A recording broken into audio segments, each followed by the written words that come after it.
people like me.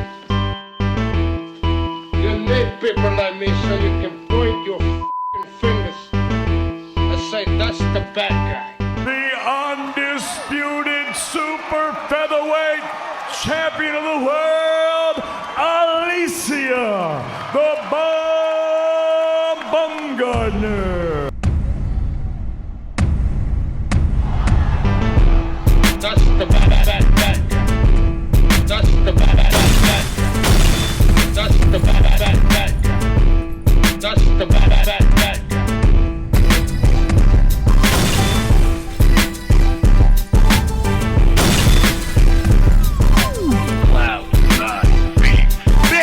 Welcome to the motherfucking relay. We're covering today's top boxing news. Okay, we'll start with this. What is supposed to be the Matchroom versus Queensbury show set to go down on the undercard of Better Beef versus Bivol, and how there may be a second one outside of Saudi Arabia. There may be a second one staged in the United Kingdom for those UK fans who probably can't be there in Saudi for the first one. Really, as I've said before, it's like 12 versus 12. Hearn continued. There's that many fights we could do against each other that people would love. I said to George Warren, the son of veteran promoter Frank Warren, maybe we have a little extension of that tournament in the UK, but there's going to be some big fights on that card, and we'll announce them. I think the card is set already. They just haven't announced it. The Saudi show, the Saudi version of Matchroom versus Queensbury. It's the UK version I'm more concerned with. What could be the second installment? What could be a Sky Nicholson versus Raven Chapman fight, a fight that I've talked about several times here on the channel, how Matchroom has a prize stallion at featherweight in Sky Nicholson, and Queensbury has a prize stallion at featherweight in Raven Chapman, and how a fight between them Makes for a good fight. currently. Sky Nicholson is ranked at number 1 in the WBC's current rank standings. She's going to be fighting for the newly vacated WBC title opposite the ring Sarah Mahfoud, who's ranked at number 2. Next month. Now, I believe that Raven was supposed to be fighting this weekend, but one thing led to another, and the fight got pulled from the show. Not sure if her fight's gonna get rescheduled or what. The way I see it, there's plenty of time left in the year for Raven Chapman to squeeze in a fight ahead of what could be a Sky Nicholson showdown, a Sky Nicholson fight in, say, the fall or winter months, and what could be another Matchroom versus Queensbury show, one in the UK. Maybe Raven squeezes in a fight in spring or summer, then locks horns with Sky Nicholson in fall. In the fall or the winter months, whenever they do that UK version of the Matchroom versus Queensbury tournament. The contrasting styles. I think people are a little bit more familiar with Sky Nicholson and how she fights than, say, Raven Chapman, because Matchroom keeps her out there, keeps her busy. They do. She's called out Amanda Serrano, which also managed to get her a lot of press, even if it didn't get her the fight. It did get her notice. Thus, more people are familiar with Sky Nicholson and how she fights than they are familiar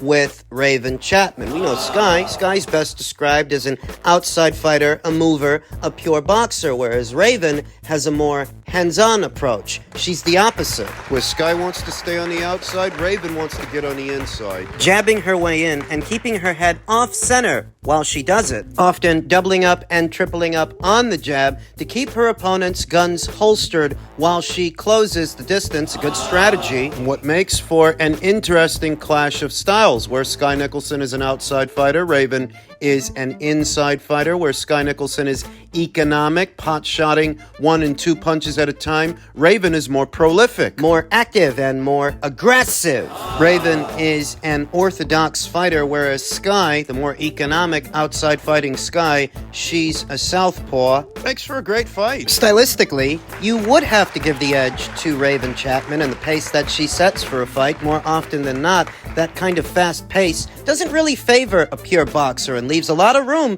for them to either get outworked or worn out. Taken out. Pressure fighters are a pure boxer's kryptonite, and that's what Raven Chapman is. Raven is a pressure fighter. Sky is a pure boxer. Where it gets interesting is she's still developing, she's still growing and adding different tools, different skills. Developing her repertoire. 2 to 3 fights from now, it makes for a very interesting fight that comes to mind because we know that Frank and Eddie are working together, because we know that they're doing a Matchroom versus Queensbury tournament, not just for the summer, but there may be another one later on, and this would be an ideal addition to such a show, such a tournament. Do you think that Sky could handle Raven? Well, that's the fun part. The fun part is finding out. Hopefully this is a fight that Frank Warren and Eddie Hearn, Matchroom and Queensbury put together. The ideal addition to what is a Matchroom versus Queensbury tournament. In men's junior middleweight news, Keith Thurman, in regards to his withdrawal from what was supposed to be the Tszyu fight, uploaded what appears to be the medical report detailing his injury. What the nature of it is to dispel any criticisms and any critiques from the skeptics like myself. May have questioned the legitimacy of his withdrawal due to injury. It's the story. Said it in my previous video. What? Whether or not the injury is legitimate, genuine, or not, really doesn't matter because it all means the same thing. Keith Thurman is a quasi-retired fighter, has been a quasi-retired fighter for about 6, maybe 7 years now, often injured, often inactive. Reportedly. A career that has no traction. He is a fighter that no one is checking for, and him fighting on that show, It didn't make it better. the Sebastian Fundora fight, comparatively, is a more intriguing fight than the Keith Thurman fight would have been, at least to me, because of Sebastian's generous physical dimensions, that he's a very tall, very long fighter for junior middleweight, because he, unlike Keith Thurman, he has fought there, has experience there, and the fight between him and Tim is a bit better than the fight between Keith and Tim. But I guess not everybody agrees. Sean Porter doesn't. Sean Porter says Sebastian Fundora may be an easier puzzle to solve than Keith Thurman. That stylistically, Fundora doesn't pose Tszyu too many intense questions, according to Portier, who believes the more experienced Thurman would have. Fundora is there to be hit, and yes, Fundora is very tough as well, Porter said, but he doesn't present any sort of puzzle for Tim, and that's what I liked about the fight with Keith. At the end of the day, if Tim won against Keith Thurman, he would have seen him have to solve some puzzles and fight through some things to get the win. I don't see those same puzzles against Fundoria. What puzzles? An inactive fighter in his mid-30s who at the very best is going to try to use the ring, move around to keep distance between himself and Tim. That's all Keith was going to do. He can't punch with him. He couldn't have. Go toe-to-toe, blow for blow with a naturally bigger, younger fighter. No, you struggled with a 40-year-old Manny Pacquiao. Before that, he struggled with Josecito Lopez. I think Keith Thurman, alongside a lot of the PBC's flagship fighters, or what were their flagship fighters some years ago, as some years later, their stars have dimmed. They're overrated. And they always were. Keith Thurman among them. That's what I think. What Sean thinks? Sean says, what I've seen from Tim is he's very determined. He works extremely hard. He gets very prepared for every fight he has. And I think Fundora is the easier puzzle to get ready for. Porter told Pro Box TV, he's straight up and down, and there's not a wide range of offense or defense coming from him. So I don't think the last minute change is going to disrupt Tszyu, and I think this is Tim Tszyu's fight to win. And the Keith Thurman fight wasn't? It's been close to a year since Sebastian Fundora saw action, but it's been even longer since Keith Thurman saw action. It's closer to 2 years when it comes to Keith. Why didn't Sean factor that into the equation, that Keith Thurman is an aging fighter who hasn't seen action in close to 2 years? It's almost like what Sean is suggesting goes against all conventional wisdom and knowledge of the sport, that surely it matters that Keith Thurman has not fought in a long time and he's not getting any younger. And that he hasn't done anything, beat anyone at junior middleweight. Really, middleweight. The contest was set to take place at a contracted weight of just north of 154 at 155. Sean continued, the reach beyond just boxing fans is something boxing has needed for a very long time, Porter said. Don't forget I'm part of the beginning of the PBC era. I understood quite clearly why we were going to network television, because there were more eyes on network television watching a commercial that is promoting boxing than there would be people watching Showtime or HBO, seeing a commercial about a boxing match that they already knew about. And that's the point, Porter said, to reach viewers who aren't as familiar with boxing. When you're following the NFL, when you're following NCAA, when you're following the NBA, even the NBA has games on Prime. When you're following all those things with commercials and promos and things of that nature, there's only one thing you can do, and that's capitalize on it, Porter said. And the only way you capitalize on it is making the boxing events that people want to see. That's what I expect PBC to do this year. Making the boxing events that people want to see. Right. Who wanted to see Tszyu versus Keith Thurman? Who was asking for Gervonta Davis versus Frank Martin? Sean Porter talked about the PBC's inception and how they were trying to branch out from premium cable networks to terrestrial channels. Channels like Channel 4, Channel 5. That reach more American homes than a premium cable network like a Showtime, and what the virtue of that is. What the PBC has been doing in recent years goes against their initial strategy. It used to be free boxing for all upon the PBC's inception, but it didn't take long for them to start putting out more pay-per-views, more fights behind a paywall than anybody else in the industry. Anyone else in the business, that includes Top Rank, Matchroom, Golden Boy, the people at the PBC do more pay-per-views than anybody, and that's why the size of their audience has shrunk. Without getting into a long-winded explanation that spans years. Year by year, they've been doing more pay-per-views than anyone else in the industry, but with piracy being at an all-time high, putting that many more fights behind a paywall limits the size of the audience greatly. And what fights are ending up behind a paywall? A good number of them aren't fights that people were asking for. I mean, to think that Tszyu against Sebastian Fundora is on pay-per-view is mad. By the way, I don't mind the fight. I hated the Thurman fight.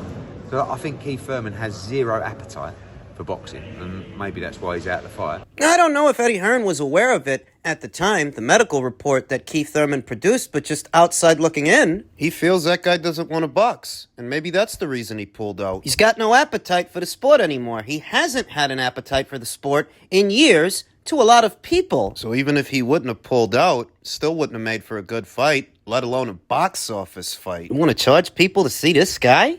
Tszyu's really exciting, but no one knows who Tszyu is in America, and Fundora's just got sparked. I mean, how that fight can be for a unification after he's just got knocked clean out. I said it in my previous video. There's something to be said about Sebastian Fundora getting knocked smooth out in his last fight almost a year ago and walking straight into a world title opportunity, that there is no bar of standard over there. I don't really know, but good luck to him. Yeah. Tszyu will beat Fundora. Tszyu can fight. Yeah. He can fight. I mean, it's not, I don't think he beats Terence Crawford, but he's a strong, young boy who's, very exciting. There's money in Australia for those kind of fights. It's just that Terence Crawford, the numbers that he wants for those fights, I don't really know how you generate it. Pay-per-view. Pay-per-view is the answer. Pay-per-view is the go-to. It has been for fighters and their teams who want certain dollar amounts. The only way to get them those dollar amounts, or try to, is to put their fights behind a paywall. But what happens when enough people don't pay? On a pay-per-view that just doesn't rate. The plan seems to be, the plan for Tszyu, if he makes it past Sebastian, they want to put him in the ring with Terence Crawford. Terence has already filed his paperwork with WBO to be installed as Tszyu's mandatory challenger via his own WBO super status. A designation that allows a fighter, a WBO champion at one weight or some weights, to move up in weight as the mandatory challenger in the next. That's how Terence Crawford became Jeff Horn's mandatory years ago when he moved up from 140 up to 147. That's how Usyk became Anthony Joshua's mandatory when he moved up from cruiserweight up to heavyweight. We've seen it before. But that's not the conversation piece. The oversaturation of the American market with pay-per-views is the conversation piece, and the effect that it has on the overall landscape and the size of the audience that takes in boxing. An adverse one over time. Boxing isn't now in America what it used to be in previous eras of boxing. It's a lot more insulated. The audience is a lot smaller. We ain't got all the time in the world to give you the whole history on it, but in a nutshell, pay-per-views and premium cable networks have a lot to do with that. Back when boxing was at the forefront of the sporting world here in America, it was more accessible to everyone because it was on terrestrial television, not cable, let alone premium cable. Over time, you see HBO, you see Showtime. It was a slow burn. Boxing matches moving to premium cable networks that not everyone had. Hell, there was a time when not everyone even had cable. It was a slow burn. I feel like the size of of the audience that takes in boxing matches, or was taking in boxing matches here in America, looks like it peaked in the Mayweather era, looks like it peaked with Maypac, the fight between Floyd and Manny, because there was a gradual decline after that. You saw it year by year. You saw it in the numbers, Yeah. the TV ratings. You still see it. It's a longer conversation than perhaps we have time for, but over the years, the size of the audience shrunk. And a part of that is not just fights ending up on premium cable networks, which not everyone has, versus terrestrial TV. It's not just that. It's the oversaturation of the market with pay-per-views in order to satisfy the financial demands of the fighters that may or may not be warranted. It's what the promoters resort to. It's what the promoters were resorting to with mixed results. Over time, oversaturation of the market, more fights behind a paywall, and less people being interested, less people buying them, an increase in piracy from those who are interested but don't want to have to pay. It's a vicious cycle. As it pertains to the PBC, what may have started out as greed, overpaying fighters, fighters wanting to be overpaid and having to turn to pay-per-view in order to pay them. Doing that for too long. Greed may have been what motivated these practices in the beginning, but where we are now, they're doing it out of necessity. If you're seeing Tszyu versus Fundora being billed as a pay-per-view, it's because the PBC don't have a choice. They don't have the money to give the fight away. They can't bill it as a regular fight because they ain't got the money to bill it as a regular fight. To pay the fighters? It's what it is. They've painted themselves into a corner, and if a fight like this is ending up as a box office fight in America, it's because they don't have a choice. They can't do it any other way. So when a Tszyu jumps into bed with the PBC in hopes that he can make a splash in the American market, using them as the vehicle to promote him and promote his fights to an American audience, It's not working. he's had about 3 fights since pairing up with the PBC, only one of which they promoted. The other 2 were promoted by No Limit Promotions in his native Australia. That was on their dime, not the PBC's. He's had something like 3 or 4 fights since he paired up with the PBC. That's the only one that they were in charge of, that they promoted. The other 3, the Tony Harrison fight, the Carlos Ocampo fight, the more recent Brian Mendoza fight, all of those fights were on No Limits dime in Tszyu's native Australia. They made those fights happen. Not the PBC. That was on their dime, not the PBC's. Now that he's back at the PBC, you see that they've resorted to billing his next fight as a pay-per-view at a time where his fights shouldn't be behind a paywall. Not in America, now maybe in Australia where he's a household name, but not here. If you put his fights behind a paywall, not that many people are going to see him. The hope is that if he wins the Fundora fight, you can move him into a Crawford fight, which comparatively would be a bigger fight. But how big is the question, because Terrence wants big money. At this point in his career, he wants big money, and Tim, I'm sure he wants to get paid too. It's a dilemma. They have to work it out. I like that fight. I like the idea of Tszyu versus Crawford, but there are some logistics issues there to be addressed.